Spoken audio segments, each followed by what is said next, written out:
Number. तो बच्चों आज हम पढ़ेंगे क्लास 5th का चैप्टर नंबर 5 जिसका शीर्षक है जहाँ चाह वहाँ राह। तो इस पंक्ति का क्या अर्थ है? चाह का मतलब होता है इच्छा और राह का मतलब होता है रास्ते। तो मतलब जहाँ दृढ़ इच्छा शक्ति होती है तो वहाँ रास्ते अपने आप खुलते हैं। मतलब जिस व्यक्ति में कुछ पाने की इच्छा दृढ़ हो जाती है तो उसे अपनी मंजिल तक पहुँचने के लिए कोई नहीं रोक सकता। उसकी मंजिल तक पहुँचने के लिए राहें जो है अपने आप उसके लिए बनती जाती हैं।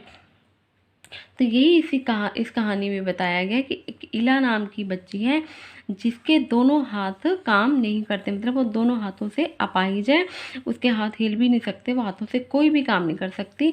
तो उसने अपने पैरों से किस तरह देखो काम करना सीखा। जो काम हम हाथ से करते हैं वही हाथ इला ने अपने पैरों से करना शुरू किया और अपने जीवन में हार नहीं मानते हुए ज़िंदगी को अच्छे तरीके से जीने का निश्चय किया। तो यही इस चैप्टर में बताया गया। तो चलिए पढ़ते हैं चैप्टर। मलमली धोती का बादामी रंग खिल उठा था। किनारों पर कसूती के टांकों से पिरोई हुई बेल थी। पल्लू पर बरवा टांगे अपना कमाल दिखा रहे थे। सुनहरे सुरपहले बेल बूटों से जान आ गई थी मलमल में। इन बेल बूटों को सजाया था इला सचानी ने। इला की हिम्मत की अनूठी मिसाल है ये कढ़ाई के नमूने। मतलब मलमल क्या होता है? मुलायम कपड़ा होता है। धोती मतलब साड़ी। एक बादामी रंग की मलमल की धोती थी और उसका रंग खिल गया था। किस कारण खिल गया था? क्योंकि उसके किनारों पर कसूती के टांकों से मतलब बेलें बनाई थी और उसका जो पल्लू था उसमें भी भरवा टांके से मतलब ऐसी कढ़ाई की थी जिसे देखकर मतलब लोग हैरान रह जाते थे। ऐसे सुंदर बेल बूटों से उस मलमल के कपड़े में, मलमल की धोती में जान आ गई थी। मतलब वो बहुत सुंदर दिख रही थी। और इस साड़ी पर बेल बूटों को किसने सजाया था? इला सचानी ने। और इला की इसी हिम्मत की अनूठी मतलब अनोखी मिसाल क्या होता है? उदाहरण। इला की हिम्मत का अनोखा उदाहरण है ये कढ़ाई के नमूने मतलब डिजाइन जो थे इला ने बनाए थे। 26 साल की इला गुजरात के सूरत जिले में रहती है। उनका बचपन अमरेली जिले के राजकोट गांव में अपने नाना के यहाँ बीता। इला अब कितनी उम्र की है? इला की उम्र अब कितनी है? 26 साल की है। तो अब वो गुजरात के सूरत जिले में रहती है, लेकिन उसका जो बचपन था वो अमरेली जिले के राजकोट गांव में अपने नाना के यहाँ बीता था। सांझ होते ही मोहल्ले के बच्चे घरों से बाहर आ जाते। कुछ मिट्टी में आड़ी तिरछी लकीरें खींचते, कुछ कनेर के पत्तों से पिटपिटी बजाते, कुछ गिट्टे खेलते, कुछ इधर उधर से टूटे फूटे घड़ों के ठोकरे बटोर कर पिट्ठू खेलते। जब इन खेलों से मन भर जाता तो पेड़ की डालियों पर झूला डालकर ऊंची ऊंची पेंगे लेते और ऊंचे स्वर में एक साथ गाते। कच्चे नीम की निबोरी सावन जलती आयो रे। मतलब जैसे ही शाम होती तो मोहल्ले के जो बच्चे थे वो घरों से बाहर आ जाते और वे सब मिलकर खेलते।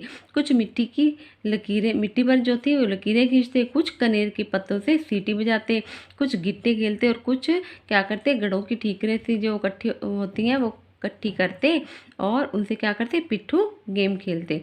और इन खेलों से जब उनका मन भर जाता तो वो पेड़ की डालियों मतलब टहनियों पर झूला डालकर ऊंची ऊंची पेंग से झूला लेते और ऊंचे स्वर में ये गाना गाते।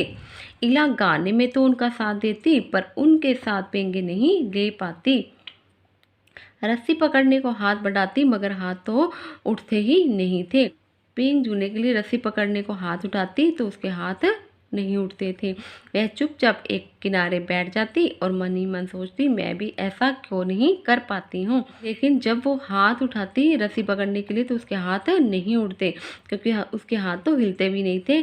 तब वो मन ही मन निराश हो जाती और चुपचाप एक किनारे पर बैठ जाती और सोचती कि काश भगवान मैं भी ऐसा कर पाती, मतलब इन बच्चों की तरह मैं भी झूला झूल सकती। बच्चे भी चाहते कि इला किसी न किसी तरह तो उनके साथ खेल सके।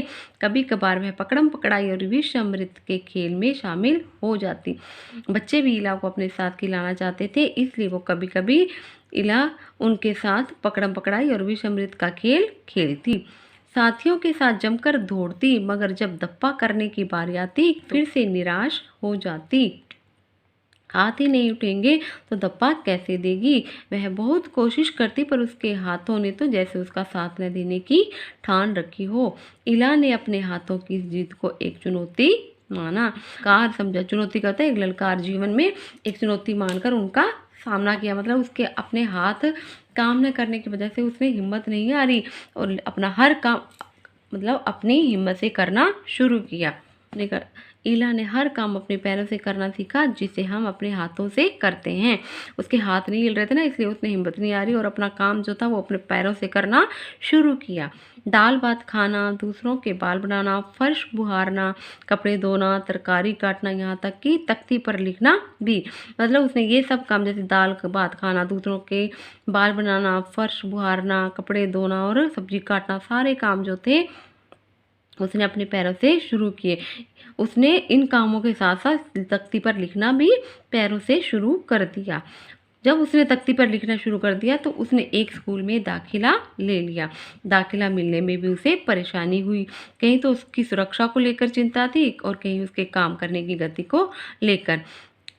तो क्या था, उसने जब उसने लिखना शुरू किया तो उसने एक स्कूल में दाखिला लिया, एडमिशन लिया। तो स्कूल वाले जो थे उसकी सुरक्षा मतलब उसका ध्यान कैसे रखा जाएगा और वो काम कैसे करेगी, इस बात को लेकर बहुत चिंतित थे।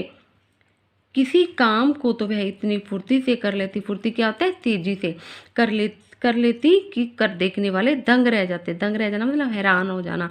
मतलब किसी किसी काम को वह इतनी जल्दी से कर लेती कि देखने वाले भी हैरान रह जाते।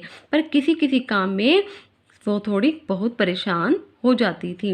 वह परेशानियों के आगे घुटने टेकने वाली नहीं थी। घुटने टेकना भी एक मुहावरा है, तो इसका मतलब क्या आता है, हार मान। उसने अपनी परेशानियों के सामने घुटने नहीं टेके, मतलब हार नहीं मानी। उसने 10वीं कक्षा तक पढ़ाई की। वह 10वीं की परीक्षा पास नहीं कर पाई। इला को यह मालूम न था कि परीक्षा के लिए उसे अतिरिक्त समय मिल सकता है। उसे ऐसे व्यक्ति की सुविधा भी मिल सकती थी जो परीक्षा में उसके लिए लिखने का काम कर सके। लेकिन इला को इस बात का नहीं पता था कि लिखने के लिए उसको और समय मिल सकता है और एक व्यक्ति की सुविधा भी मिल सकती है। अगर इला को यह जानकारी पहले मिल जाती तो कितना अच्छा होता। उसे इस बात का दुख है, किस बात का दुख है, कि काश उसे पहले पता होता कि लिखने के लिए उसको एक आदमी की मदद मिल सकती है तो शायद 10वीं की परीक्षा उत्तीर्ण कर जाती। पर यहाँ आकर सब कुछ खत्म तो नहीं हो जाता ना। तो इला ने क्या सोचा कि कोई बात नहीं, जो होना था वो हो गया, इसलिए उसने हार नहीं मानी। उसकी माँ और दादी कशीदाकारी करती थी। कशीदाकारी क्या होता है, कढ़ाई करते थे कपड़े पे। वह उन्हें सुई में रेशम पिरोने से लेकर बूटियां उकेरते हुए देखती। न जाने कब उसने कशीदाकारी करने की ठान ली। यहाँ भी उसने अपने पैर के अंगूठों का सहारा लिया। दोनों अंगूठों के बीच सुई थामकर कच्चा रेशम पिरोना कोई आसान काम नहीं था। पर कहते हैं ना, जहाँ चाह वहाँ राह। और उसके विश्वास और धैर्य ने कुदरत को भी झुठला दिया। इला की माँ और उसकी दादी कशीदाकारी करती थी, मतलब कढ़ाई करती थी। और इला उन्हें सुई में रेशम पिरोने से लेकर बूटियां उकेरते, मतलब कढ़ाई, सुई में धागा डालने से लेकर बूटियां कैसे बनाती, ये सब बड़े ध्यान से देखती थी। और उनको देखते देखते इला ने कब कढ़ाई करना सीख लिया, अपने मन में ये ठान लिया कि पता ही नहीं चला। और उसने भी ये काम कैसे सीखा, अपने पैरों के सहारे से। वो पैरों से ही सुई में धागा डालती और कस काम करती, मतलब कढ़ाई का काम करती। और ये कैसे संभव हुआ, उसकी दृढ़ इच्छा शक्ति के कारण ही। कहते हैं ना कि जहाँ चाह होती है, जहाँ इच्छा शक्ति होती है वहाँ रास्ते अपने आप बनते हैं। उसके विश्वास और धैर्य, धैर्य क्या होता है, सहन शक्ति। उसके विश्वास और उसकी सहन शक्ति ने ईश्वर के आगे उसको महान बना दिया। उसके विश्वास और उसकी सहन शक्ति ने ईश्वर को भी झूठा ठहरा दिया। 15-16 साल की होते होते इला काठियावाड़ी कशीदाकारी में माहिर हो गई। मतलब जो वो 15-16 साल की थी इला, तो उसने काठियावाड़ी जो कढ़ाई होती है उसमें वो माहिर क्या होता है, दक्ष हो गई, कुशल हो गई। मतलब वो काम करना उसने सीख लिया। किस वस्त्र पर किस तरह के नमूने बनाए जाए, कौन से रंगों से नमूना खिल उठेगा और टाँके कौन से लगे, यह सब वह समझ गई थी। मतलब किस तरह से किस कपड़े पर कैसा डिजाइन बनाना है और उसमें कैसे रंगों से उसको भरना है और कैसे टाँके लगाने, ये सब इला आसानी से समझ गई थी, मतलब पूरी तरह से जान चुकी थी। एक समय ऐसा भी आया अब उसके द्वारा काढ़े गए परिधानों की प्रदर्शनी लगी। मतलब एक समय ऐसा आया कि वो मतलब इतनी प्रसिद्ध हुई कि उसकी जो कढ़ाई की हुई थी, ऐसे उसके द्वारा जो कपड़े कढ़ाई किए हुए थे, परिधान क्या होता है, वस्त्र, कपड़े, उसके कपड़ों को लोगों के सामने दिखाया। इन परिधानों में काठियावाड़ा के साथ साथ लखनऊ और बंगाल भी झलक रहा था। मतलब उसने इन वस्त्रों पर ऐसी कढ़ाई की थी कि इसमें काठियावाड़ा टांके के साथ साथ लखनऊ और बंगाल के टांकों की भी झलक थी। मतलब वहाँ के डिजाइन भी इनके परिधानों में दिखते थे। इला ने काठियावाड़ी टांकों के साथ साथ और कई टांके भी प्रयोग किए थे। इस्तेमाल क्या होता है, प्रयोग करना। पत्तियों को चिकनकारी से सजाया था और डंडियों को कांथा से उबारा था। पशु पक्षियों की ज्यामितीय आकृतियों को कसूती और जंजीर से उठा रखा था। पारंपरिक डिजाइनों में यह नवीनता सभी को बहुत पाई। मतलब उसने बहुत पारंपरिक होता है, पुराने जो बहुत समय से चले आ रहे थे, पुराने जो डिजाइन थे उनको इला ने नया रूप देकर सबके सामने व्यक्त किया। मतलब सबके सामने रखा, जो लोगों को बहुत पसंद आया।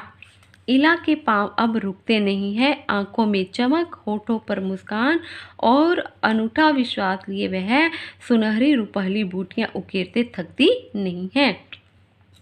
मतलब इला अपने काम में अब इतनी दक्ष हो चुकी है कि अब वो पीछे नहीं हटने वाली है।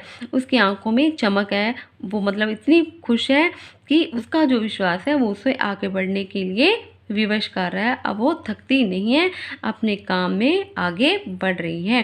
तो ये है इला की बहादुरी की कहानी कि उसने जीवन में हार नहीं मानी। तो इस पाठ से हमें भी यह सीख मिलती है कि जीवन में कैसी भी परिस्थितियाँ आए तो हमें भी हिम्मत नहीं हारनी चाहिए, हार नहीं माननी चाहिए, बल्कि साहस और धैर्य के साथ अपने काम में सफल होने के लिए मेहनत करनी चाहिए। इस चैप्टर को रीड करेंगे और इला की तरह बहादुर बनने का प्रयास करेंगे। Okay, bye.